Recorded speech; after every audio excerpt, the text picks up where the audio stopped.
એક ચિત્રકારના બધા જ મિત્રો એમના પેઇન્ટિંગના વખાણ કરતા હતા.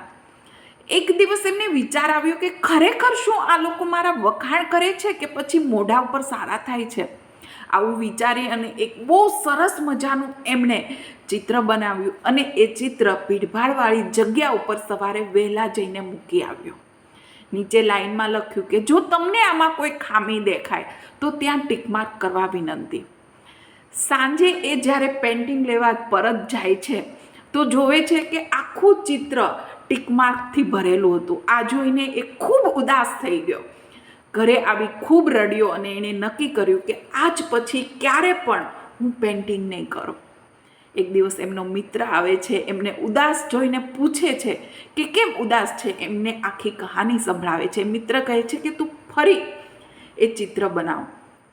ફરીવાર એ ચિત્ર બનાવે છે અને ભીડભાડવાળી જગ્યા ઉપર જઈને રાખે છે અને જ્યાં એ લખવા જતો હોય ત્યાં એને મિત્ર રોકે છે અને કહે છે કે આજે તું લખ કે જો તમને આમાં કોઈ ખામી દેખાતી હોય તો સુધારવા માટે નમ્ર વિનંતી.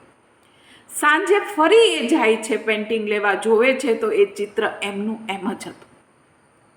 ત્યારે એનો મિત્ર કહે છે તને સમજાણું, બીજાની ભૂલ બતાવી એ ખૂબ આસાન છે પણ એ ભૂલને સુધારવી એ ખૂબ મુશ્કેલ છે અને આ લોકોની આદત હોય છે.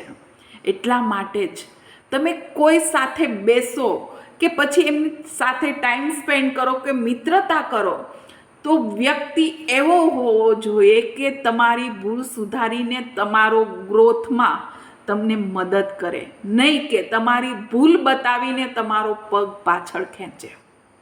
સાચું કહ્યું ને? તમારી શું રાય છે? જો વિડીયો ગમ્યો હોય તો શેર કરવાનું ના ભૂલશો. રાધે.